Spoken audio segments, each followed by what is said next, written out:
Welkom weer eens terug by ons laaste magte van die wêreldse geskiedenis. Dis 'n reeks en ons is by die tweede laaste ene van hierdie reeks. En vanaand kyk ons dan die mees herhaalde belofte in die Bybel. Daar is nie 'n belofte wat meer geherhaal was nie in die Bybel as hierdie een nie. Inteendeel, elke liewe boek verwys op 'n manier na hierdie belofte. En ons gaan 'n bietjie daarna kyk. Inteendeel, hierdie belofte kom in die Bybel voor 1518 keer. 1518 keer. Ander beloftes en dinge kom dalk 1 of 2 of maar dalk 10 keer voor. Ons het na profeseë gekyk wat 7 maal voorkom en dink ons, joh, hy word baie herhaal, maar hierdie ene, dit is soos die klimaks van alles. En ek dink God kan nie wag vir hierdie dag nie. My opinie, hy raak nou al self opgewonde. My opinie. Dit raak alle nader aan hierdie mees herhaalde belofte om hierdie verhaal vas te maak. Maar voor ons begin, kom ons bid saam. Liewe Heer, ons kan nie self nie wag vir daardie dag nie.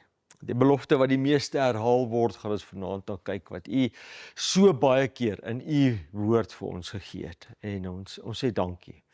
Ons wens ons kan al 1518 verse vanaand gelees het. En ons sou definitief geïnspireerd hier uitgeloop het. Maar liewe Heer, ons vra dat U sal naby kom en ons sal seën en ons tyd saam sal seën asseblief in Jesus naam. Amen. Ons het natuurlik so paar lesings teruggekyk na die messiaanse profesie. En ons het gekyk dat Jesus het 300 profesieë, beloftes, gesê wat hy gaan doen. Soos byvoorbeeld, hy sal in gelykenisse praat wanneer hy kom. Dis nou sy eerste koms. En hy sal, oor sy kleed sal daar die lot gewerp word. Hy sou natuurlik ook deur sy vriende verraai geword het. Sy eie mense sou hom nie aangeneem het nie. En so is die Ou Testament 300 sulke voorspellings wat hierdie Messias in een persoon moes waar word. En ons het gesien dat as jy net 8 gevat het, was dit 1 tot die mag, wat was dit, 32 as ek reg onthou, die kans dat een persoon net 8 van hierdie profesie in een mens kon waar word. En ons het gesien, as ons 48 vat, nog nie eens 300, is 1 tot die 10 tot die mag 157, die kans is menslik onmoontlik. Ek bedoel, daai lyk groter vir my as 'n $1. Ek bedoel regtig, dit is massief, dit was basies onmoontlik. En God het gekom en hy het daardie belofte waargemaak en hy het al 300 getik. En hierdie sluit nog nie eens in dat hy uit die dode opgestaan het nie. Ek bedoel, daai sal net ontelbaar, daar's geen mens, behalwe God mens, wat dit sou kon doen nie. En hy het gekom op spesifiek die regte tyd. En hy het gekom spesifiek wanneer die profesie gesê het, hy moes kom, en ons het gesien dat hy het 27 na Christus het hy gekom. En presies soos voorspel is deur die profesie van 457 voor Christus begin, dis so die dekreet uitgegaan het om natuurlik Jerusalem te herbou. En daai dekreet het uitgegaan, en ons het gesien dat 49 jaar later is die tempel herbou, en ons sien natuurlik tot en met die gesalfde Jesus, was dit 27 na Christus, toe begin hy met sy bediening. En toe is dit 31 na Christus, toe wat gebeur? Die kruisiging. Nou hierdie het ons nog gekyk. En toe is dit 3,5 jaar later, hierdie eerste deel, toe is natuurlik Stefanus gedood. Met ander woorde, eers het die Jode, die Israeliete, die Jode het hulle Messias verwerp. Hulle het hom gekruisig. En toe stuur hy sy diensknegte om hulle te oortuig en op die einde toe verwerp hulle die diensknegte ook en laat hulle ook doodgemaak word. So het hulle Messias verwerp en so is daar natuurlik uit die groter profesie van die 2300 aandes en morgens is die eerste 70 weke, die eerste 490 jaar is vir wie gegee? Vir die Israeliete, afgesny vir hulle en dan sou hulle tyd klaar wees. En van daar af sou die evangelie gaan vir elke volk, taal en nasie. En so het dit gebeur dat elke volk, taal en nasie vandag hierdie boodskap kry. Onthou wat gebeur het? Net op daai selfde tyd het Paulus Saulus geword.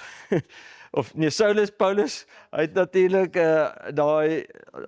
die visioen van Jesus gekry en Jesus het direk met hom gepraat en op die einde toe sê hy, toe die Here hom gestuur na die heidene toe. Inteendeel is dieselfde tyd wat ou Petrus daai visioen gekry het van die klomp onrein diere. En dan sê die engel vir hom, eet. Dan sê hy, nee, ek wil nie goed eet nie. Nee, ek wil dit nie eet nie. En dan toe kry hy weer die visioen en sê hy, eet. Dan sê ek, nee, ek wil dit nie eet nie. En toe hy klaar is met die visioen, toe sê hy, gaan nou, daar's iemand by die deur. En toe hy by die deur kom, toe sit 'n heiden en hulle het hulle as onrein gesien. En toe besef hy, dis wat die visioen beteken.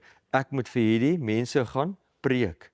En toe gaan hy na hulle toe, en hy gaan daar, het was by die kusmos, en toe gaan hy na hulle toe, Cornelius as ek reg onthou, en toe hy daar aankom, toe wag hulle almal vir hom, al die heidene, en hy vertel vir hulle van die Messias, en hulle aanvaar dit, en hulle ontvang die Heilige Gees. En toe sien hy maar, die Heilige Gees word net so oor hulle uitgestort, soos op die Jode, toe besef hy, maar dis wat moet gebeur. En toe van toe af, is hierdie profesie, dit wat alles gebeur in 34 na Christus. En so het die profesie en van daar waar geword, en van daar af het die evangelie na elke volk, taal en nasie toe gegaan, en dankie tog, want anders sou ek hierdie barbaar van 'n Duitser en 'n Franse man, sou die Wat sou gebeur het, as die evangelie nie verkondig word in die heidene? dan waar sou ek gewees het? Ja, waar is ons aan my hart gegaan? Wel, ons gaan so 'n stukkie van 'n dalk vir bietjie antwoord vanaand, 'n bietjie later in die lesing. En ek glo so.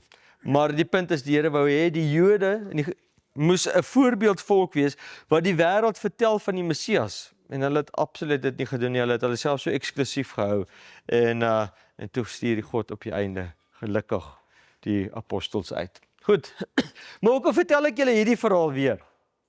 Daar's 'n rede. As hierdie 300 profesieë waar geword het wat hier en daar gesê is en hier en daar gesê is en van hulle meer as ander, maar hulle elkeen het waar geword, hoeveel te meer dan nie die mees herhaalde belofte nie. Hoeveel te meer dan nie die een wat 1518 keer geprofeteer is nie. Kom ons lees ons eerste versie vanaand van die mees herhaalde belofte. Openbaring 1 vers 7. Kyk, hy kom met die wolke en elke oog sal hom sien. Elke oog sal hom sien. Nou daar's baie debatte, hoe gaan die Here dit regkry dat elke oog hom sien? Party sê dis man 'n seën gaan daar wees. Ek dink nee my maat, ek dink God is groter as seën. Dis nou net my opinie. God is lig. Ek bedoel as hy opstaan, dan lyk dit of die son ondergaan. Ek bedoel as sy lig skyn, hy is helderder as hy son. Ek weet nie of julle al gesien het nie, maar 'n lig het 'n vermoë om reg rondom te gaan. As jy 'n ding voor hom sit en as ek my vinger voor daai lig gaan hou, dan hy het die vermoë om reg rondom te gaan. Dis nou net my idee van dit. Hoe hy dit doen is sy saak, of hy die aarde skielik gaan plat maak. Okay, dalk is die aarde plat. Nee, ek weet ook nie julle, ek praat nie eers daaroor nie. Ek stry nie oor daai, ons het al baie debatte gehad oor daai, maar die punt is elke oog sal hom sien. Ook hulle wat hom deursteek het, en al die geslagte van die aarde sal oor hom rou bedryf. Nou hoekom sal die geslagte, want al die geslagte sal oor hom rou bedryf, hoekom al die geslagte? Dis 'n vraag. Hoekom gaan ons rou bedryf? Hoekom is ons nou hartseer? Die Here het nou gekom, hoekom is ons hartseer? En dis nie net my geslag nie, dis al die geslagte. So op 'n manier met al die geslagte Samuel lewend gemaak word, of iets moet gebeur om al die geslagte te kry. Dis die eerste ding wat ons sien daar. En die tweede ding wat ons hier uit sien is, hulle rou bedryf. Nou okay, van ons gaan dalk, dis dalk huil, van ons mag dalk uit geluk huil. Yay! Weet jy, dis so opwindend, want my pa is nou al dood en ek gaan hom weer sien en oupa en ek bedoel daar's 'n groot family reunion. Ek bedoel ek kan nie wag nie. Ek weet my pa gaan die eerste ou wees wat in die hemel 'n fiets ontwerp, maar okay, dis nou net weer my idee, maar hy's so lief gewees vir fietsry. Ek weet nie wat gaan hy maak in die hemel sonder een nie. Hy sal sekerlik een uitdink. Maar die punt wat ek wil maak oor dit is, ek gaan hom weer sien. Maar hoekom gaan ons rou bedryf? Mens sal bly wees. En die plek waar jy bly is, sal jy ook. As jy bly is, hy lê ook. So mooi. Ja. Ek dink daar's 'n ander kant ook. As Tannie se suster, daar gaan jy nou hemel toe en sy bly. Of jou broer. Mekaar ken. Ons gaan mekaar ons gaan dit nog sien. Dis bietjie later, dit kom nog.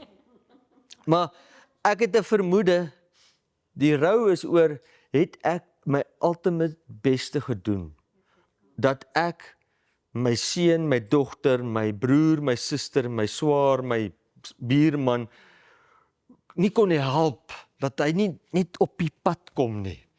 Hy het daai breë pad so geniet, kon hy nie maar net op die nou een uitkom nie. Het ek alles gedoen, want dit is so finaal. Dis finaal. Dis so finaal. Matteus 24 vers 27 sê, want soos die weerlig uit die ooste uitslaan en tot in die weste skyn, so sal die koms van die seun van die mens wees. Weer eens daai, elke oog sal hom sien, maar dit is soos die weerlig van die ooste tot die weste. Dit is 'n, nou ja, daar is verse wat insinueer, wat duidelik maak dat Jesus gaan van die ooste kant af kom, so, dis dalk hoekom dit so verduidelik word, maar van die ooste tot die weste, so gaan die seun van die mens kom. Met ander woorde, bang, daar is hy. Okay, soos 'n weerligstraal. Vers 24 vers 30. En dan sal die teken van die seun van die mens in die hemel verskyn. So gaan hy op die aarde verskyn. Nee, waar gaan hy wees? In die hemel. Hemel verskyn. En dan sal die stamme van die aarde rou bedryf. Weer die rou bedryf konsep. En die seun van die mens sien kom op die wolke van die hemel met groot krag en heerlikheid. Okay. Hy sal waar verskyn? In die hemel. Met groot krag en heerlikheid. Dit gaan heerlik wees. Ek bedoel, wanneer hy gaan kom, hy het natuurlik vir daai klomp fariseërs gesê, net voor hy gekruisig is, as julle my weer sien. Onthou julle wat hy gesê het? As julle my weer sien, gaan ek op my troon langs my Vader sit in my heerlikheid. As julle my weer sien. Inteendeel, in Openbaring 1 sê dit baie duidelik, wie het hom gesien? Die wat hom ook deursteek het. Met ander woorde, daar is 'n spesiale enetjie vir hulle. Wil julle nou maar net sê, jy weet. Met groot krag en heerlikheid. Maar gaan Jesus nie soos 'n dief kom nie? Is die vraag wat dalk in jou hart is. Kom ons lees die dief. 2 Petrus 3 vers 10. Maar die dag van die Here sal kom soos 'n dief in die nag. Nou weet jy wanneer kom 'n dief? Nee, as jy geweet het, sou jy mos vir hom reg gestaan het. Ek sou daar gestaan met die baseballbat, so agter die deur. Ek sou reg gewees het vir die seun. Nee, met ander woorde, as jy geweet het, maar weet jy wanneer kom hy? Gisterand vertel hom Andrei hoe hy moes wag staan daar by die weermag, wag en nou maar vir hierdie boef wat wil kom. En ek dink hy nooit vir die oom gekom nie, maar die punt is, hy staan daar en hy staan daar en wag. Maar die dag van die Here is soos 'n dief in die nag, waarin die hemel met gedruis sal verbygaan. Nou, hoe is dit in stilte as die hemel met gedruis verbygaan? Is die vraag.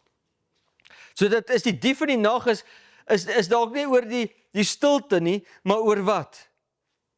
Oor jy weet nie, wanneer nie. Want die vers sê, die hemel sal met gedruis sal verbygaan en die elemente sal brand en vergaan. Nou, ek weet nie of jy al elemente gehoor het nie, maar as jy 'n vulkaan hoor, dan is dit 'n lawaai, 'n groot lawaai.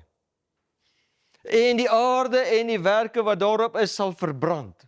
So, net my kaggelvuurtjie het 'n klare kraak as ek dink net as die hele wêreld aan die brand. Want daar so staan. Want die elemente sal verbrand en vergaan en die aarde en die werke wat daarop is sal verbrand. So ek het 'n groot vermoede, die dief in die nag is, jy weet nie die dag en die uur wat Jesus gaan kom nie. Hy het vir ons tekens gegee. Ja, ons kan die vyeboom sien. Ek het dit nie gesê nie, dis wat daar staan. So die dief is onverwags. So hy gaan soos 'n dief kom. Tessalonisense sê dit as volg.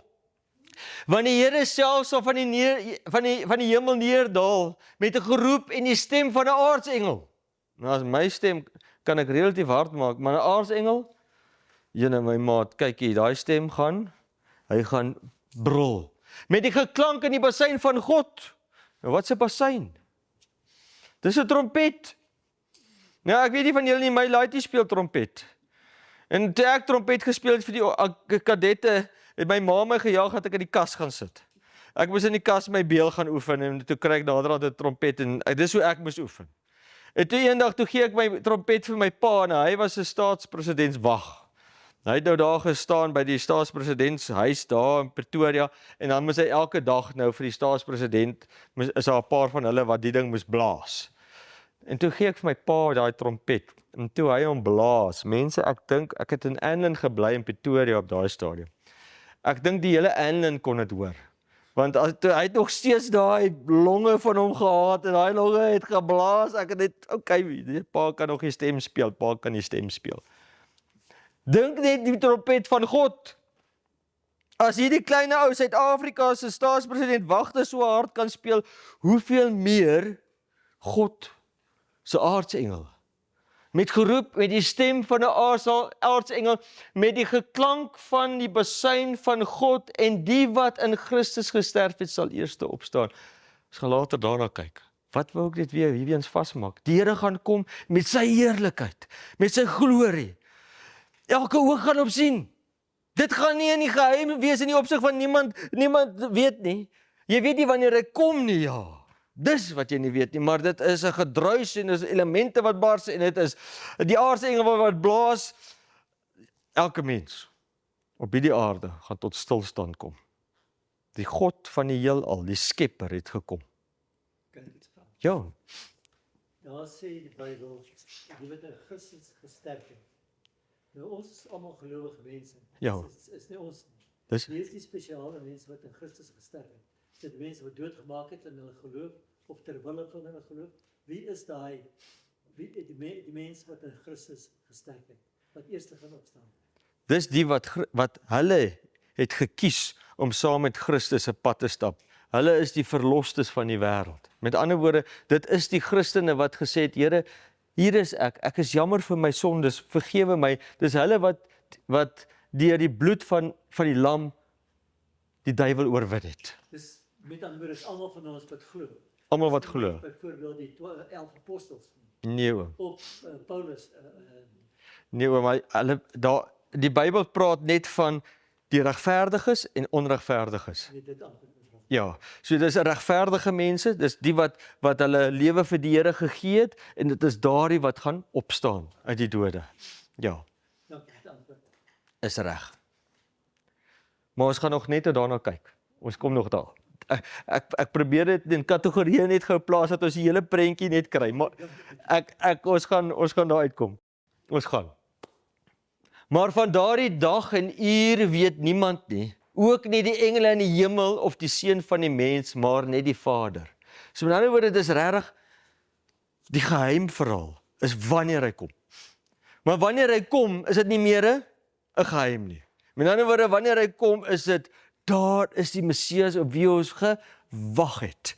Ek bedoel, die feit dat, ons gaan net lees dat die grafte gaan oopskeer en die mense gaan opstaan wat dood was. Ek bedoel, as die grafte begin oopskeer en die mense kom, ek bedoel, dit kan nie meer stilgehou word nie. Ek bedoel, daai geheim, ek bedoel, enige vrou sal gou skinder en sê, "Ek my ouma is wakker." En daar is 'n manier dat mense nie gaan weet, Jesus het gekom nie. Daar is nie 'n manier nie. Matteus 24 vers 31. En hy sal sy engel uitstuur met 'n harde trompet geluid. Daar sê dit weer. Harde trompet geluid. En hulle sal sy uitverkorenes versamel uit die 4 windstreke. Van die een einde van die hemel af tot die ander einde daarvan. Met ander woorde, gaan Suid-Afrika geskiep word? Nee, ons gaan nie geskiep word nie, ons is die een einde, voel ek vir my, okay, daar, die ander kant is seker maar Nieu-Seeland, hulle is laaste op die lys, nie ek spot, ek weet nie, maar die een einde tot die ander einde, maar die hele verhaal gaan gehaal word. Is dit die Bybel? Dis die wederkoms so. Ja, dis die wederkoms. Kyk, as hy al die uitvoerders gaan wegvat, is dit die wegraping. Ons kan dit, die woord wegraping kom nie in die Bybel voor nie. Dis 'n konsep van die koms van die Here. Ja. So as oom verwys na die koms van die Here wat ons gaan kom haal, Ja. dan is dan kan ons dit dan die wegraping noem as oom wil. Maar ek wil maar net sê, daai terme is net 'n teologiese terme wat op die tafel gesit is. Maar die Bybel noem dit die wederkoms van Jesus. Sy tweede koms of sy wederkoms, dis die termes wat gebruik word. Of die seun van die mens kom. Jy weet, so wanneer hy kom, dis al die verse wat ek lees. Goed. Dan het ons van die een einde van die aarde tot die ander einde van die aarde. Maar wat baie belangrik is wat ek hier wil uitlig is, wanneer Jesus gaan kom, waaroor vir die harde trompet geluid is, en hulle sal sy uitverkorenes versamel van die windstreke van die een einde tot die ander einde daarvan, en hy stuur sy engele uit om hulle te gaan haal. So julle gaan nou verder sien ook die verse is, Jesus sit nie sy voete op hierdie aarde nie.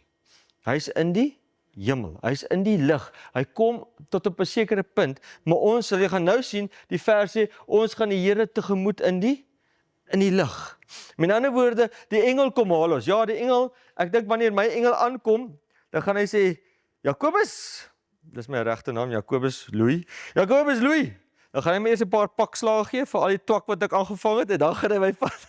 So ek voel, maar nou ja, die punt is, dan gaan hy afkom, en hy gaan ons kom, hulle gaan ons kom haal. En dan gaan ons, hoe ons opgaan, ek hoop ons vlieg, hè? Dit klink vir my na 'n baie exciting program. Jy weet, dit klink vir my soos 'n plan daai.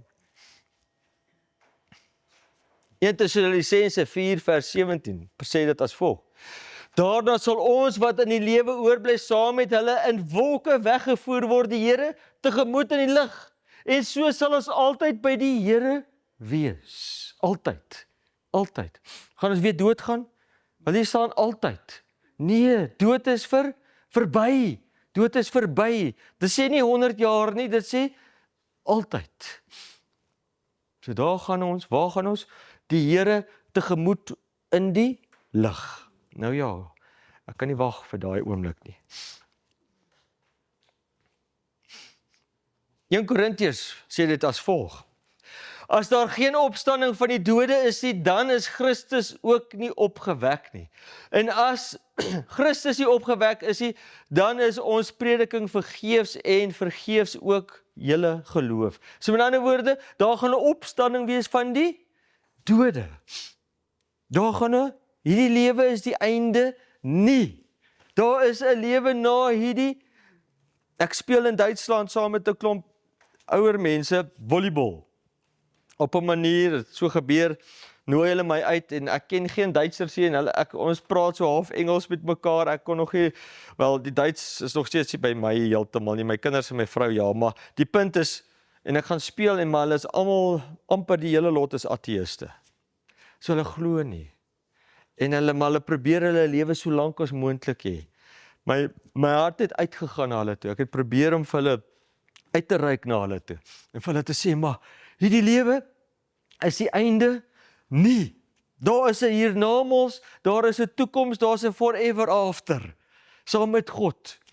En hoekom moet ons vashak op hierdie aarde en dink, ons lewetjie is net hier.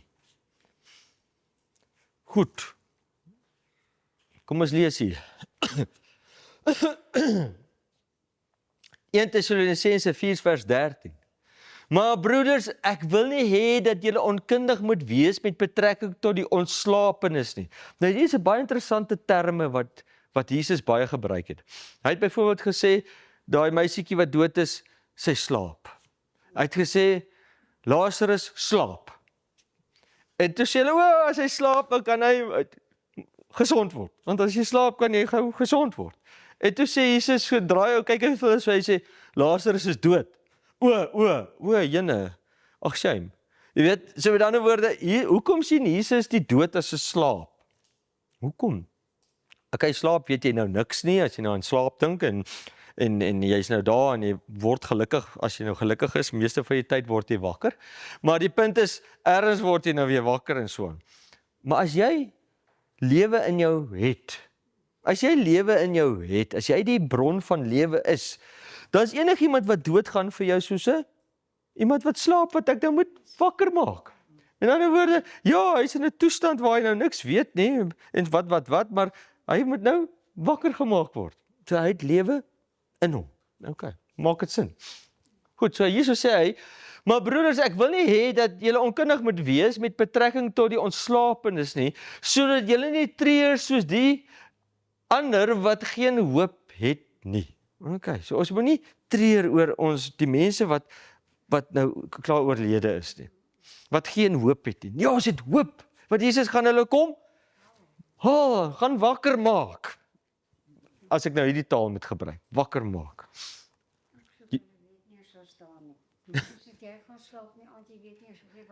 Jy weet niks. Prediker sê vir ons, die dooies weet absoluut niks.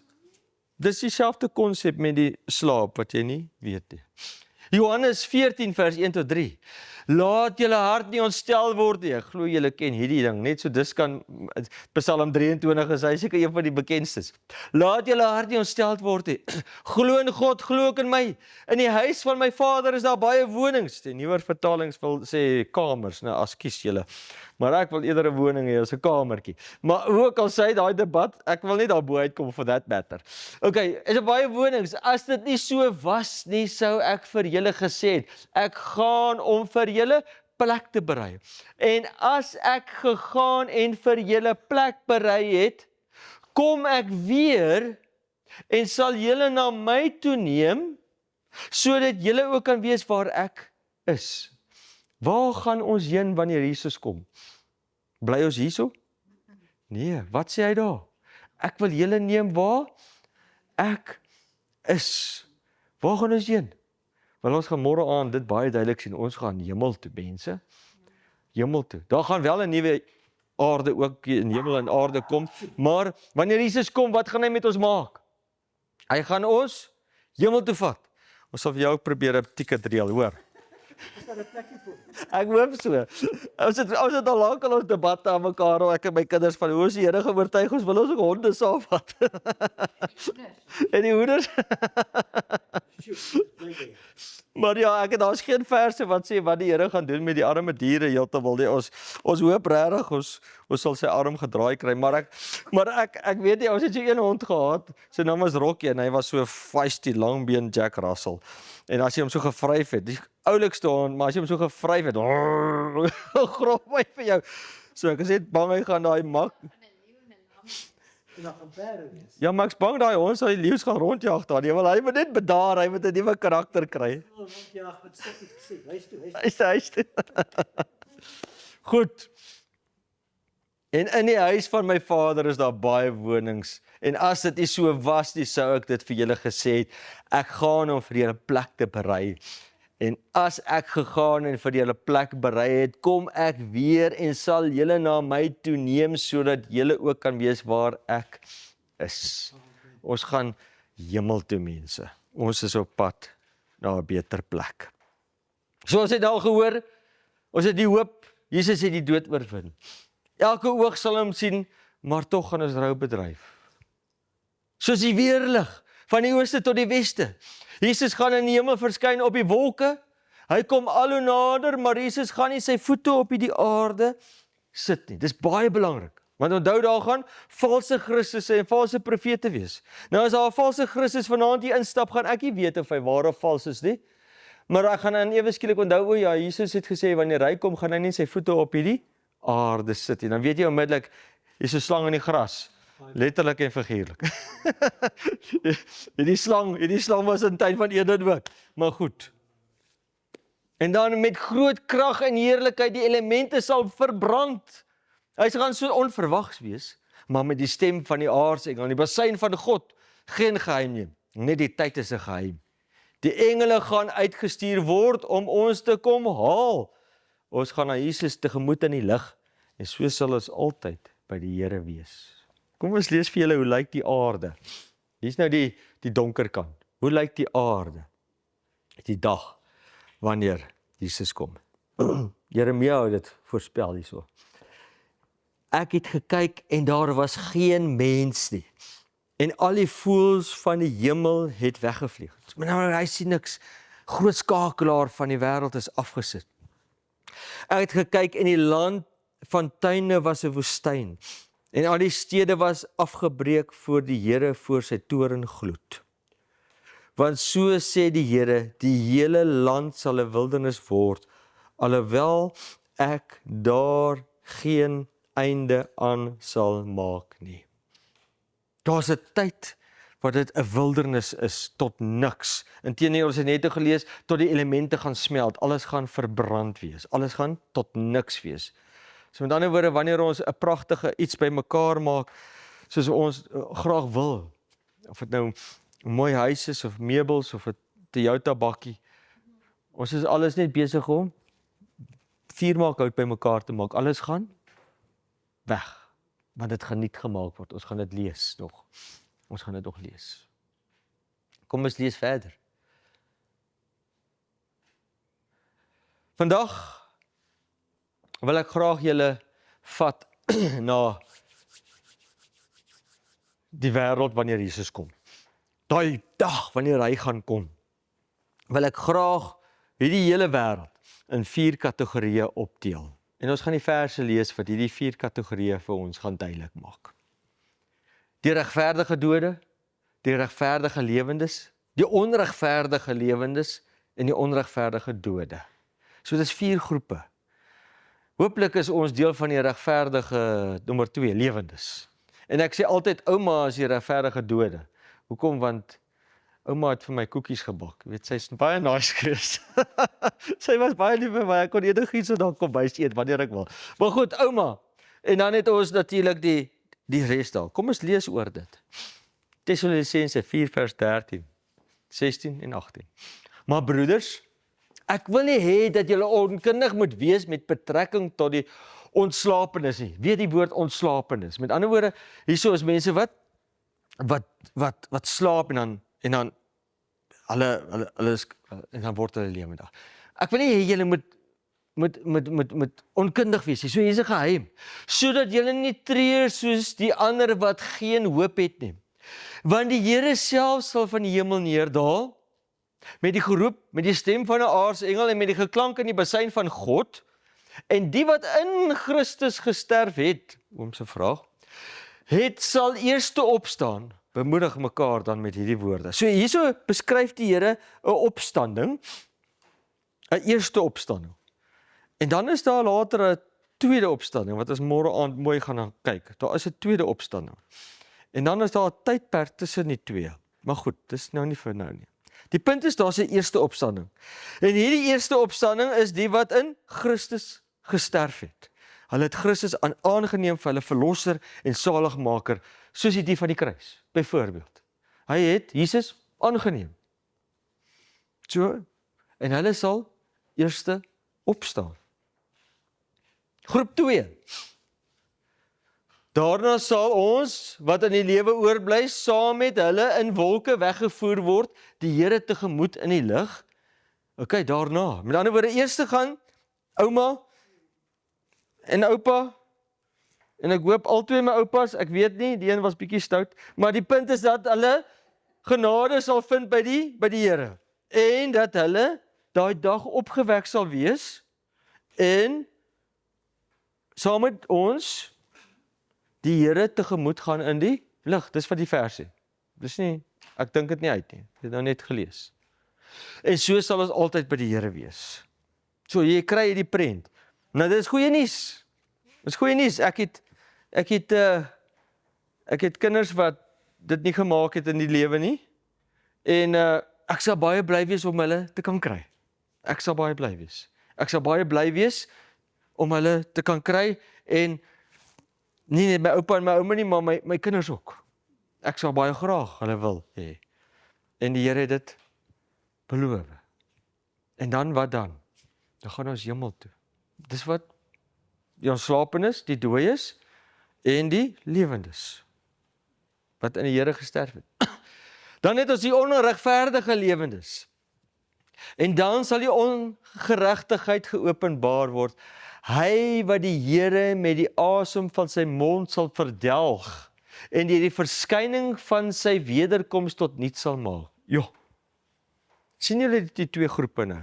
Die ene is die regverdiges En dan het jy die ongeregtigheid geopenbaar, hy wat die Here met die asem van sy mond sal verdelg.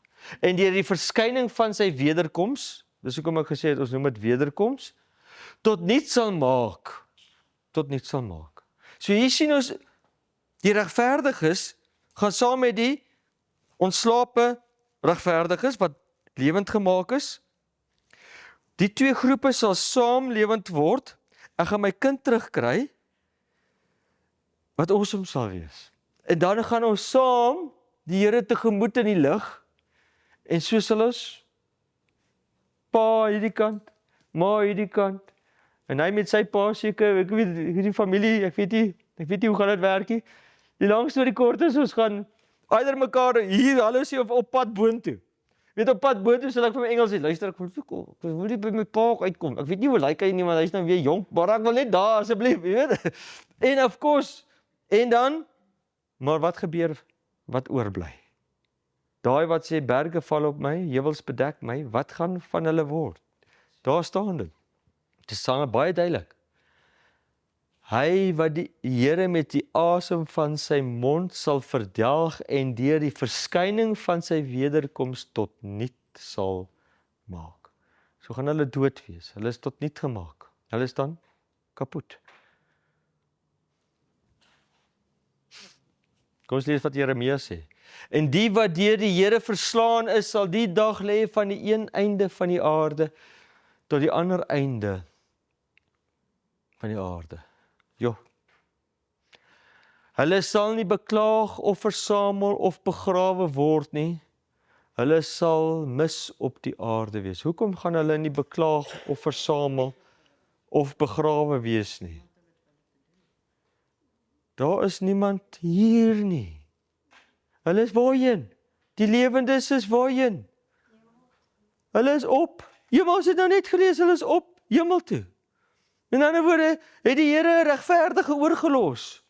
Hy het nie 'n regverdige oorgelos nie, hy is lief vir ons almal. En hy het vir ons almal gesterf, hy het nie vir Tannie meer gesterf as vir my nie. En so het hy ons almal in genade, vat hy ons op hemel toe. En dan, maar dis hoekom daar niemand is om hulle te begrawe nie. Jeremia sê so. Ek het in die aarde gekyk en dit was woes en leeg ook na die hemel en sy lig was daar nie. Die son is af, die groot skakelaar is afgesit. Daar's geen nut nie. Julle gaan sien, hier's wel iets op aarde agtergebly. Dis môre aand. Hy sit met 2 sulke horingkies gewoonlik en so lank stertjie, maar dis môre aand. Ek het na die berge gekyk en hulle het gebewe en al die heuwels het geskit en ek het gekyk en daar was geen mens nie en al die voëls van die hemel het weggevlieg en ek kyk en die land wat die tuine was woestyn en al die stede was afgebreek voor die Here en voor sy toorn gloed. Want so sê die Here, die hele land sal 'n wildernis word, maar ek sal geen einde daarvan maak nie. Openbaring, dan die 4de groep. So ons weet nou al, die regverdiges, die dooies is opgewek, die regverdige ontslapendes. Dis hoe die Bybel dit beskryf. En dan die regverdige lewendes. Hoopelik lewe ons nog almal dan. Saam op die onregverdiges, die Here met die asem van sy mond verdelg. En wat van die wat dood is en onregverdig? Ek noem altyd Farao Hitler, dis nou een van hulle.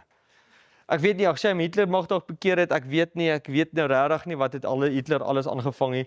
En daar's ook debatte of hy regtig toe dood is, maar dis nou alles debatte, ek het nou nie daarop in nie. Kom ons noem dit Hitler. Wat van Hitler? En die ander dode? Het nie herlewe totdat die 1000 jaar volëindig was nie. Met ander woorde, hier's 'n verskil met die eerste opstanding en dan is daar 'n tweede opstanding van die ander dode en daar's 1000 jaar tussen die twee. Dis wat daar staan. Daar's 1000 jaar tussen, het nie herlewe nie. Hulle is dood. Vir 1000 jaar. Hulle is dood. Daar staan dit. Die ander dode. Hulle is dood. Kyk, die duiwel van die begin af gesê het, jy gaan nie dood nie. Maar wat staan daar? Jy gaan dood. Is hulle nou in die doderyk? Dis die doderyk. Hulle is dood dan nie. Ja. Hulle is dood. Goed, die regverdige dode word opgewek en gaan Jesus tegemoet in die lig. Die regverdige lewendes gaan saam met die regverdige dode die Here tegemoet in die lig. Die onregverdige lewendes word verdelg met die verskyning van Jesus se wederkoms.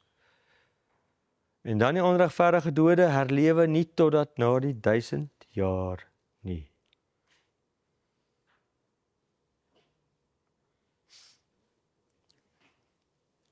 Openbaring 20 vers 6, net volgende vers. Salig en heilig is hulle wat deel het aan die eerste opstanding. Sien jy, is meer as een opstanding. Die eerste opstanding, wanneer Jesus kom. Dan is daar 1000 jaar en dan is daar die ander dode het nie herlewe, so hulle gaan herlewe, maar na die 1000 jaar. Dit het gesê, ek het nou net gelees. Salig en heilig is hulle wat deel het aan die eerste opstanding. Salig is hulle, verlossingsgelukkig is hulle. Oor hulle sal die tweede dood geen mag hê nie. Tweede dood. Sure. Kan 'n mens 2 keer doodgaan? Net as jy 2 keer gelewe het. Dan kan jy seker 2 keer doodgaan. Maar dan, hierso sien ons, die Here praat van 'n eerste en 'n tweede dood. En dis wat ons môre aand meer gaan ingaan. Wat beteken hierdie? Wat beteken dit? Om salig en heilig is hulle wat deel het aan die eerste opstanding. Oor hulle het die tweede dood geen mag nie. Hulle sal priesters van 'n God en van 'n Christus wees en sal saam met hom as konings regeer 1000 jaar lank. 1000 jaar lank. OK, dis môre aand. Dis môre aand. Kom ons lees 1 Korintiërs. Dis 'n mooi vers. Kyk hierso. Kyk, ek deel julle vanmorgen uit mee. Ons sal wel nie almal ontslaap nie, maar ons sal almal verander word. Met ander woorde, ontslaap is ek het geslaap, ek ontslaap, nou almal gaan nie opgestaan word nie, want party van ons gaan lewend wees wanneer Jesus kom, van die regverdiges. So ons sal nie almal net ontslaap nie, maar ons sal almal verander word. In 'n oomblik, in 'n oogwenk by die laaste bassein, dan sal my middelpaadjie weer toegroei. Ek gaan 'n nuwe lyf kry. Ek gaan weer jonk wees. Ek gaan weer, my borskas gaan nou weer bo wees, né? Met ander woorde, in 'n oomblik, in 'n oogwenk by die laaste bassein, weer eens bassein. Want die bassein sal weer klank en die dode sal onverganklik opgewek word. Onverganklik. Wat is verganklik? Dit beteken ek word oud, ek kry plooie, my geheue verdwyn. Al die goedjies gebeur met verganklikheid. Ek is besig om agteruit te gaan in die lewe. Maar wat sê hierdie? En die dode sal onverganklik opgewek word. En ons sal verander word. So die dode sal onverganklik verander word, van waar hulle opgeëet was, ekskuus, deur die wurms en staf, maar hulle gaan nou lewend word. Hulle gaan 'n nuwe lyf kry. Onthou, is die Skepper God hierdie. Dis nie 'n chemikus of 'n ding nie. Hierdie is die Skepper God. En hy gaan ons 'n nuwe, daar staan dit. En die dode sal onverganklik opgewek word en ons sal verander word. Ons. Wie is die ons? Die lewende regverdiges sal nuwe lywe kry en 'n nuwe brein en die hele verhaal en Arnold Schwarzenegger gaan klein lyk. Verstaan? Met ander woorde, ons gaan weer netjies wees. Dalk gaan ons babietjies wees. Hulle gaan vir Tannie gebring word. Ek weet nie, Tannie. Dalk. Ja. Ons weet nie hoe die Here se genade werk nie.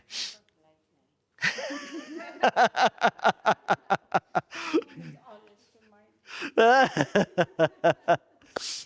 So. Want hierdie verganklike, hy gaan aan. Die vers gaan aan. Ek is nog nie klaar nie. Want hierdie verganklike moet met onverganklikheid bekleed word. Hierdie verganklike. Hy het nou net gesê ons gaan verander word. Die volgende sê hy, want hoekom moet dit verander word? Want hierdie ou verganklike ou lyfie moet met onverganklikheid bekleed word. En hierdie sterflike moet met onsterflikheid bekleed word. Onsterflikheid. Forever. En wanneer hierdie verganklike met onverganklikheid bekleed is, en hierdie sterflike met onsterflikheid bekleed is, dan sal vervul word die woord wat geskrywe is, die dood is verslind in die oorwinning. Dood, waar is jou angel? Doderyk, waar is jou oorwinning? Sien, doderyk, waar is jou oorwinning? Daai doderyk sal my nie sien dan nie. Ek is nou klaar. Nou klaar. Klaar met dood wees. Klaar met dood wees. Ons sal 'n nuwe lyf kry en vir ewig saam met die Here lewe. Dis wat God van die begin af vir ons beplan het. Van die begin af. So, elke oog sal hom sien. Ons gaan rou bedryf. Elke het geluk. Weet, ons gaan huil dalk omdat ons kon nie meer wag nie. Aan die een kant. Of aan die ander kant, waar is my, imagine ek's daar en my pa is nie daar nie. Van alle mense sou ek hom nou verwag het om daar te wees. Maar imagine nou net, hy is nie daar nie. Sien nou maar net. Hoekom? Jy sal rou bedryf. Of ek dink die ergste rou bedryf is, dalk is selfsugtig een, maar hier staan ek. En daar's nie 'n engel wat my kom haal nie. Né? Daar's nie 'n engel wat my kom haal nie. Waar? Het jy my adres verloor? Wat het gebeur? Hoekom is ek nou, hoekom staan ek nog hier? Ja, nee, dit sal daai te late ween is 'n verskriklike saak. Ek dink ek sal dit nie maak nie. Ek sal dit nie maak nie. Nee, wel ek gaan dit in elk geval nie maak dan nie, maar wat dit vet is, ja. Soos weerlig van die ooste tot die weste. Jesus gaan in die hemel verskyn op die wolke en met groot krag en die elemente gaan brand en dit gaan wel onverwags wees, ja. Maar die aartsengel gaan sy trompet blaas en die engele gaan hulle trompette blaas en man, ek dink dit gaan 'n serieus goeie ervaring wees. Ek weet nie of hulle 'n dinkie ook gaan blaas nie. Weet, ons het al 'n doodsdinkie. Hulle gaan heel moontlik 'n ander dinkie hê vir van lewe. Die engele gaan uitgestuur word om ons te kom haal. Ons gaan na Jesus toe, die Here tegemoet in die lig. Ons gaan vlieg. Ons gaan vlieg. Want die grafte gaan oopgemaak word. Ouma gaan opgewek word. Daar in Nylstroom se begrafplaas, my ouma en my oupa. Ons gaan onverganklike liggame kry. Maar die goddelose se grafte gaan toe bly. Tot na die 1000 jaar. En die goddelose lewendes gaan wat met hulle gebeur word? Hulle gaan verdelg word. Ek dink so. Wel, nie almal nie, want ons het net ook gesien die voorspelling van hulle gaan soos mis op die aarde lê en ander gaan verbrand wees. Ek weet nie, maar dit gaan baie sad case wees. Maar die verbranding gaan môre aand, dan praat ons oor dit. So die Here gaan daai groot skakelaar afsit. Dit gaan donk, die son gaan dood wees. Dis wat ons net gelees het. So Matteus 24. Dan sal daar 2 op die land wees. Die een word aangeneem en die ander word verlaat. 2 vroue by die meelmaal. Die een word aangeneem en die ander word verlaat. Daar kom 'n dag wat die Here die oordeel maak. En die een word aangeneem en die ander een word verlaat. Die Here het gesê, met 'n groot stem gesê, met daai eerste engel, die uur van sy oordeel het gekom. Aan watter kant staan jy? Waar is jy? As Jesus kom, het hy klaar besluit wie se adres gaan vir wat se engel. Hy het dit klaar besluit. Klaar is dit besluit. Die verhaal is klaar afgerond. Ons lees dit in Openbaring 14 van die wynoes en die graanoes wat deurkom. Ons lees van dit. Ons lees in Openbaring 15 lees ons van die heiligdom wat dan toegemaak word en niemand kan meer ingaan nie. Daar is nie meer versoening vir hulle nie. Daar's 'n tyd wat die Here sê wie vuil is nog vuiler, wie skoon nog skoner. So daar's 'n tyd wanneer die Here sê my genade is nou klaar, soos wat hy met Noag gemaak het. Noag het daai deur het toegegaan. Die mense het toe skielik begin skree 7 dae later en kon hulle inkom in die ark. Nee, daai deur is toe. Maar daar's 'n tyd van genade.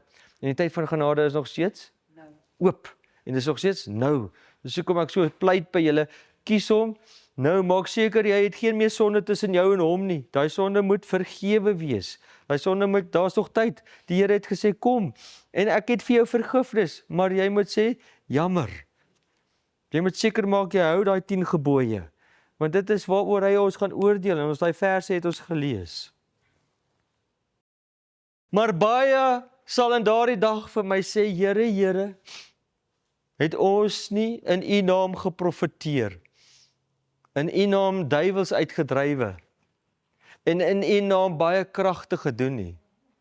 En dan sal ek hulle sê, ek het julle nooit geken nie, gaan weg van my, julle wat die ongeregtigheid werk, die wet van God oortree. Die nuwe vertaling het hom vertaal, die wet van God oortree.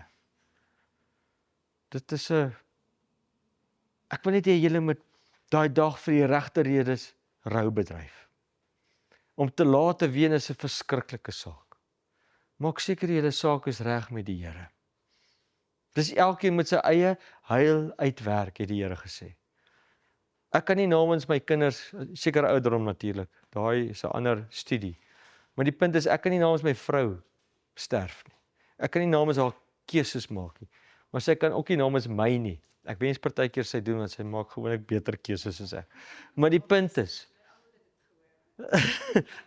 partykeer het ek ook bygelas. Maar die punt is, die punt wat ek wil maak is, maak jou keuse vir die Here.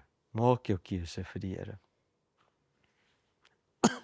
Openbaring 14 sê, en die hemel het weggewyk soos 'n boek wat toegerol word. En al die berge en die eilande is uit hulle plekke versit. En die konings van die aarde en die grootes en die rykes en die owerses oor 1000 en die magtiges en al die slawe en al die vry mense, dis vir almal mense. Die Here probeer dit op 'n ander manier net sê, dis niemand is in of uitgesluit nie.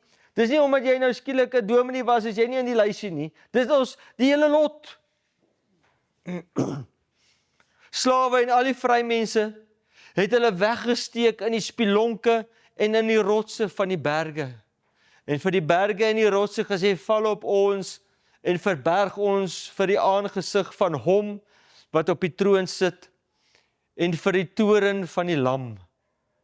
Want die groot dag van sy toren het gekom en wie kan bestaan? Dis 'n ernstige prent tot keuse. Maar die Here sê ons moet nie oordeel nie. Ons mag dalk na hierdie klomp jong mense kyk en sê, o, julle klomp ongeregtiges. Ons weet nie wat in hulle harte aangaan nie. Ons weet nie. Moenie oordeel nie. Die Here sê, voorwaar ek sê vir julle die tollenaars en die hoere. Ek het net maar gedink dis die naaste foto aan so iets. Gaan julle voor in die koninkryk van God. Die tollenaars en die hoere. Hoekom die tollenaars? Hulle is die wat die volk verraai het. Hulle is die wat jou geld gesteel het. Hulle was heeltemal korrupte mense. Meeste van hulle. Dis hoekom hulle so 'n naam gekry het. Maar hulle is gelykgestel met hoere. Wat ons verag uit 'n Christelike perspektief uit, maklik verag. Jy weet, ons het sekere sondes wat ons gou, ja, hoe kan jy dit doen? Hoe kan jy dit doen? Maar ons skinder maklik, en die Here het dit gelykgestel met daai. Ons jok maklik dalk, of ons doen ander goed, maklik. Maar jong, as jy horeer, dan sê jy van die duiwel. Okay. Ek probeer net sê, ons moet nie oordeel nie. Ons moet nie oordeel nie, want wie gaan ons voorgaan? Want die Here weet wat in daai hart gebeur het. Die Here weet waar daai kind vandaan kom. Hy weet hoekom is hulle waar hulle is. Hy weet hoe hulle huil en pleit by die Here vir 'n uitkoms. Hy weet. Ons sien een ding, God sien 'n ander ding. Hy sien die hele prent. Ons moet nie oordeel nie.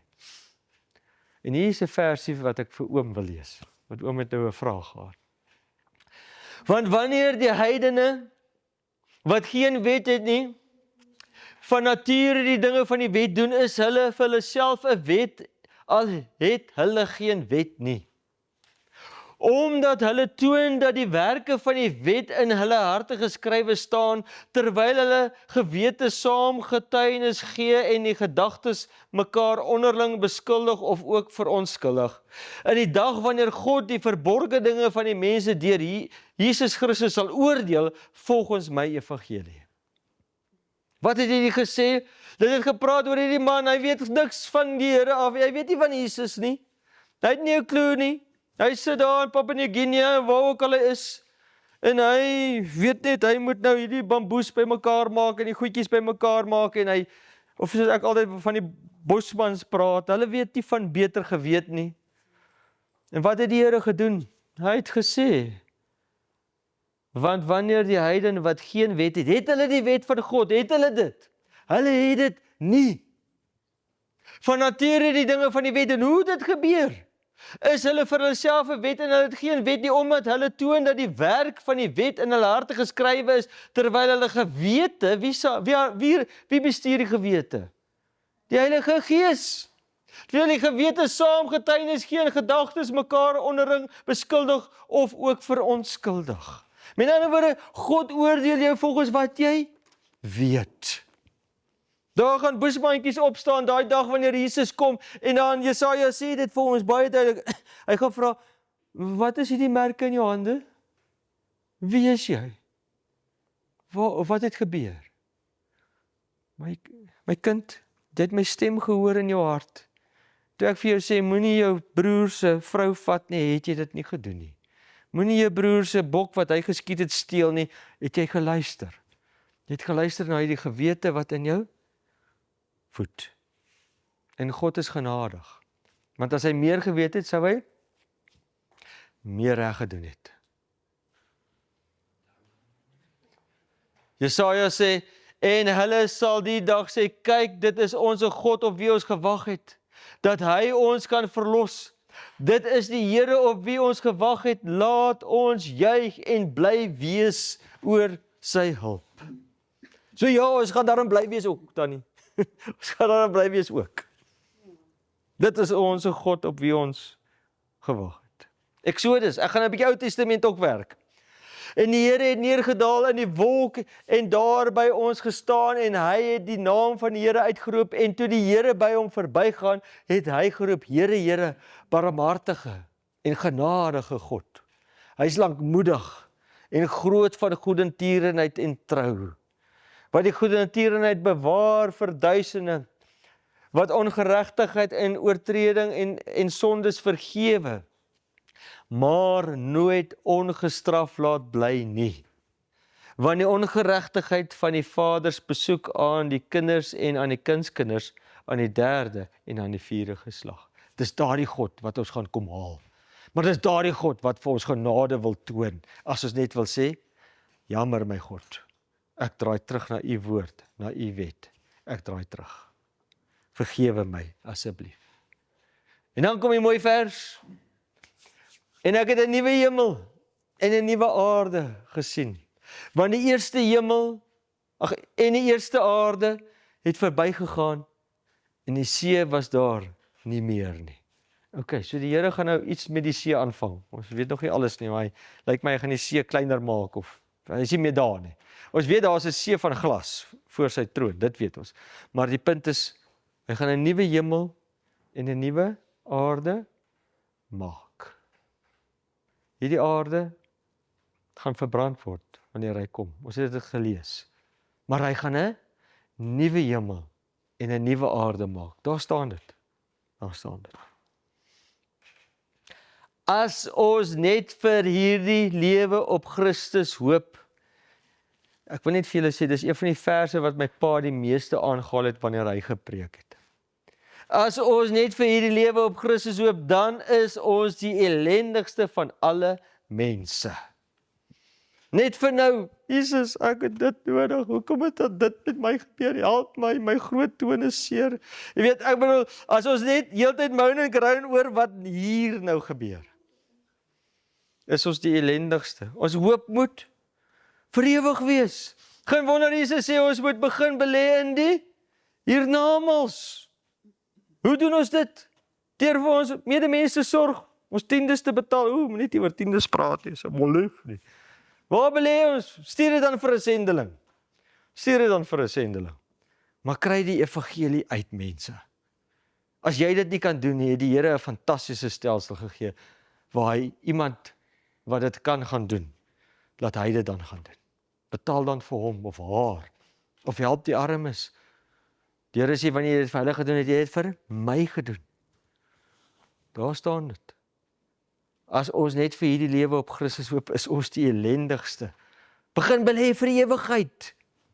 Begin jou karakter regkry vir die ewigheid. Dis soos wanneer ons afry Kaap toe, en jy sien daar in die Karoo daai doringdraadjie. Kyk hy doringdraad, hou 'n bietjie dop of die witlyn, ek het deesdae as die witlyn missing. Vat die doringdraadjie. Die doringdraadjie.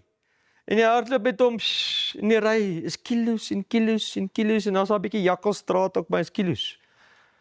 En ons, wat doen ons? Ons stry oor die eerste millimeter. En dis ons lewe op hierdie aarde, van die ewigheid. Ons stry oor die eerste millimeter. Dis my laaste versie. Openbaring 22 sluit af, die Bybel sluit af met hierdie woorde. En die Gees en die bruid sê kom. Die Heilige Gees werk op elkeen van julle se harte om gereed te maak vir die hiernamaals. Maar hy is nie alleen nie. Want die bruid sê dit ook. Die bruid sê dit ook. Kom. Laat hom wat hoor sê kom.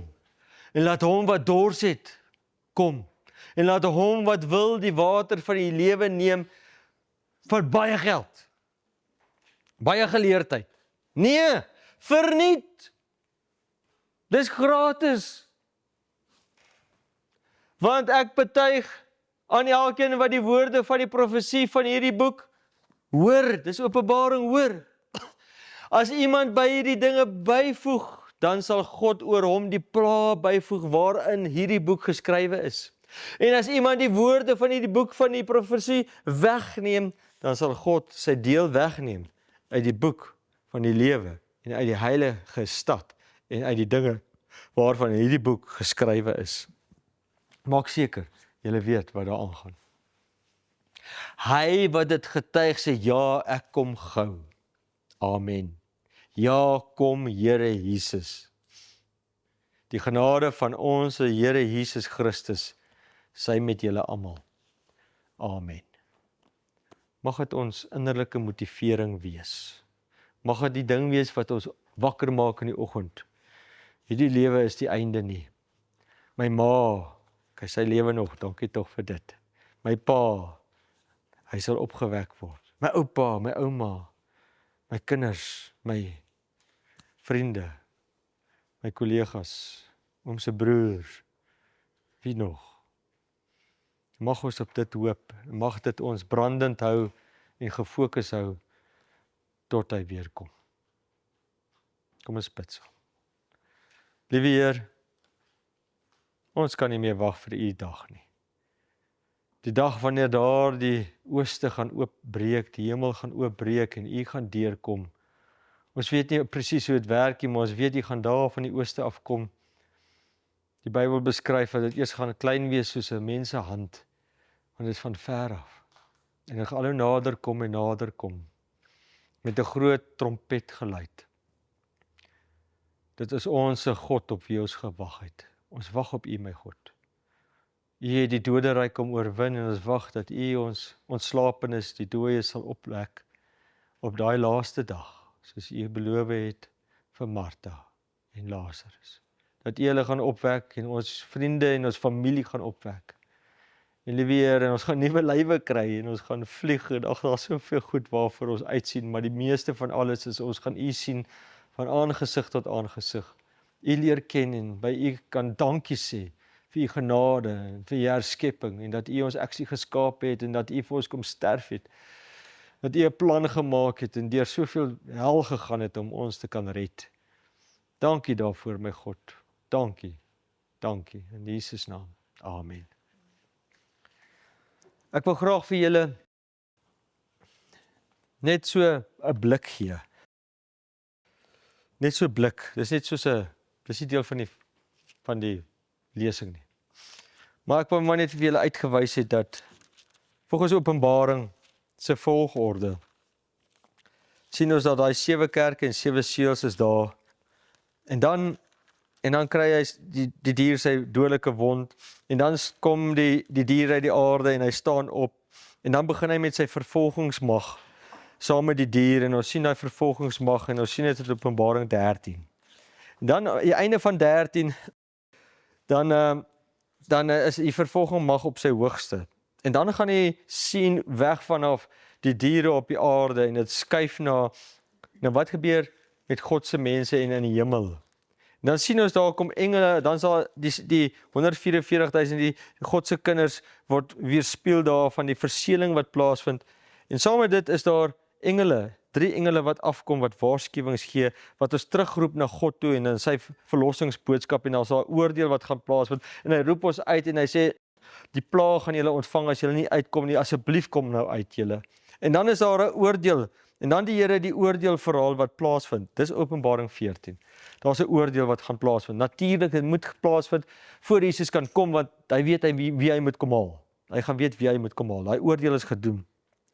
Dan Openbaring 15, daar's daai 2 oeste, 'n graanoes en 'n wynoes. En die wynoes is al die slegte dade van die wêreld. En julle sal sien Openbaring 19 is ook die wederkoms verduidelik, maar daar trap Jesus die parskuit weer. Nie weer nie, maar dit word weer daar beskryf. En die bloed kom tot by die toom van die perde. So jy sien hierdie grimmigheid van God verhaal, net nadat hy genade gegee het en die mense wat die genade verwerp het, en die tyd van genade verwerp het, word dan geoordeel. In Openbaring 15 kry ons weer die heiligdom stelsel, die heiligdom sien, as ek dit so kan sê, die heiligdom vertoon, en in die heiligdom is waar die heiligdom stelsel tot 'n einde kom, en al die versoening is dan klaar gedoen, Yom Kippur is dan verby, wat ek vir julle verduidelik het. En dan in Openbaring 15 dan word die tempel vol rook en niemand kan meer inkom nie, maar dan gaan goed daar uit die tempel uit. En wat uit die tempel uitkom is die 7 laaste pla, wat een vir een skaal deurkom. So ons sien hierso, die volgorde is, en ek wil graag hê om die volgorde verstaan, wat hier uitgebeeld word, as jy hoofstuk vir hoofstuk vat, dan sien jy, die 3 engele boodskap, daai 3 engele se boodskap word verkondig wêreldwyd. Nou is in die middel van die lig ewe ver van almal af, het ons gesien. En daai boodskap word verkondig aan die hele wêreld, tot verlossing toe. Die konsep is, kom tot bekering, kom uit daar uit, moenie meer die dier volg nie, volg asseblief die lam, kry sy seël. En dan as daardie verhaal gaan al meer 'n piek bereik, soos dat daai beeld van die dier ontwikkel word, en daai deel van die dier begin naderhand God se kinders vervolg. En wanneer daai vervolging by 'n piek kom, dan gaan hulle weer gedood word. En God laat net toe dat sy kinders gedood word, as daar 'n voordeel is vir die ewigheid. Met ander woorde, hy het net Jesus laat doodgaan, sodat ons verlossing kon kry, want hy het in ons plek gesterf. Hy het net toegelaat dat byvoorbeeld Stefanus gestenig word. Wie het by Stefanus se lijk gestaan? Saulus, wat Paulus geword het. Wie daar gestaan? Saulus, wat dit het 'n indruk op hom geplaas, dat dit hom tot bekering op die einde gelei het. So wanneer God toelaat, dat daar 'n Christen gemartel tot die dood toe gaan, is Psalm 91 word net vir een rede eenkant geskuif, as dit iemand tot redding kan bring. As dit niemand tot redding kan bring nie, dan gaan die Here nie toelaat dat die Satan lekker kry om jou te vernietig en verniel nie. Maar wanneer dit iemand tot redding kan bring, laat God dit toe. Deur die eeue het jy dit gesien. Geen wonder die kerk het suiwer gebly is in die 1ste en 2de eeu nie. Goed. Dan is daar weer die vervolging en God laat dit net toe tot op 'n punt. Maar die dag wanneer Michael opstaan, die dag wanneer hy in Openbaring 15 sy priesterskleed uittrek en sy kleed van sy generaalkleed aantrek, dan is die genade klaar. Dan is die genade klaar. Ons sien niemand kan meer in die tempel inkom nie. Daai pla word geval. So dan is dit God se oordeel wat op die aarde gaan kom. Dan gaan God se kinders nie meer gedood word nie. Hulle gaan vervolg word, tyd van benoudheid, maar daar's geen meer rede dat ons met 'n marteldood sterf nie, want dit kan niemand meer tot bekering lei nie. Ek gee julle net gou 'n groot prent wat geskep word hierso. En dan na hierdie tyd van benoudheid wat voorspel is, hierdie tyd van benoudheid wat deurgaan en hierdie 7 plaae wat val, die 7de plaag is Jesus se wederkoms. Die 7de plaag, saam met 'n groot aardbewing.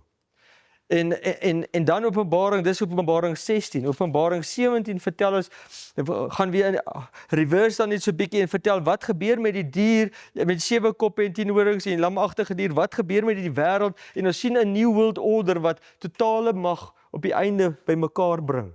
Openbaring 17, wat ons dalk volgende week of die week daarna kan deurgaan saam met julle in 'n studie op die woensdae aande. Dan kan ons Openbaring 17 in detail deurgaan en wys hoe die wêreld in 10 opgedeel word en op die einde waar hy een mag, al die mag aan die dier gaan oorgee vir 'n kort tydjie.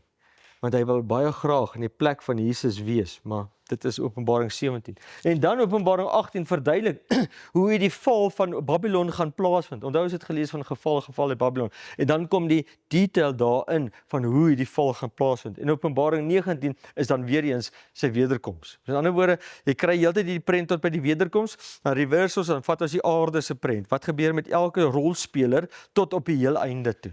En dan wanneer daardie 7 laaste plaag klaar is, die 7de een is Jesus se wederkoms. En dis wanneer hy die verwoesting totaal gaan laat plaasvind. En die 7 plaag, net vir interessantheid, val nie oor die hele aarde elke keer nie, anders sou die aarde met die eerste plaag al verwoes gewees het. Maar elke plaag is vir elke area in die aarde beplan, volgens wat hulle gedoen het, is direk eweredig aan hulle dade. So ons sien hierso, ek wil graag net die prent geskep het tot by die wederkoms en dan môre aan doen ons die 1000 jaar. Wat gebeur na die wederkoms? En wat ons dan daar kry.